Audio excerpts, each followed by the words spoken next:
Nikiripoti kutoka uwanja wa Mohamed VI Academy hapa Rabat, Morocco. Muda huu tunakwenda kushuhudia kikosi cha timu ya taifa ya Tanzania, Taifa Stars wakifanya mazoezi ya mwisho kuelekea kwenye mchezo wa raundi ya 16 hapo kesho dhidi ya timu ya taifa ya Morocco katika uwanja wa Prince Moulay Abdullah hapa Rabat, Morocco. Mchezo ambao unatazamwa na watu wengi ama kuangaliwa kwa makini zaidi kutokana na rekodi, lakini pia namna ambavyo timu zote mbili zinakutana, lakini pia kwa upande wa mashabiki wa timu ya taifa ya Morocco kwa namna ambavyo wanasifika kwa kujaza uwanja, lakini pia kuanikiza ama kushangilia kuanzia mwanzo mpaka mwisho wa mchezo. Ni mchezo mgumu pengine kwa timu zote mbili ama mchezo wenye taswira tofauti, lakini muda huu sasa tukaangalia namna ambavyo kocha Miguel Gamondi anakiandaa kikosi chake kuelekea katika uwanja huo, na hivi ndivyo ambavyo wachezaji wanafanya mazoezi na maandalizi ya mwisho kuelekea katika mchezo huo. Timu ya Ayoma Media tuko hapa Morocco kwa ajili ya kupa taarifa,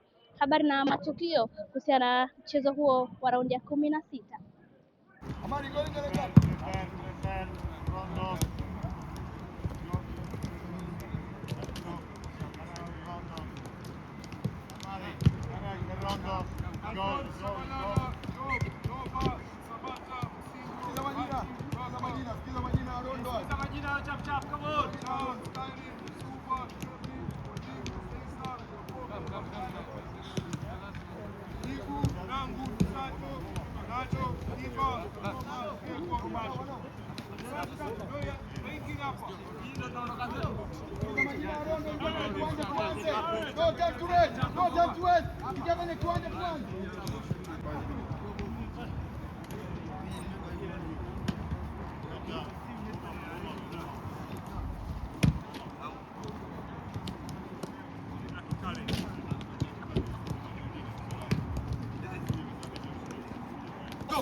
Finish it up, Kiba.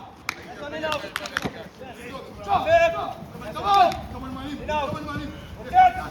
Enough. Nice one. Tarin. Nice one. Finish it up. Come on.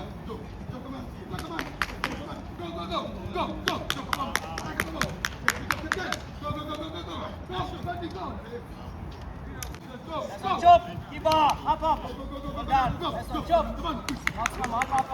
Down. Chop, Jazzy. That's one, up. Down. That's one, Tarin. Up. That's one, Haji. Up. That's one. Up, Tarin. Up. Hop. Go. Last one. Go. Water. That's one, chop. Up. That's one. Water. Chop. That's one. Maximum. In out. That's one. Chop. Up there, right? That's one. In out.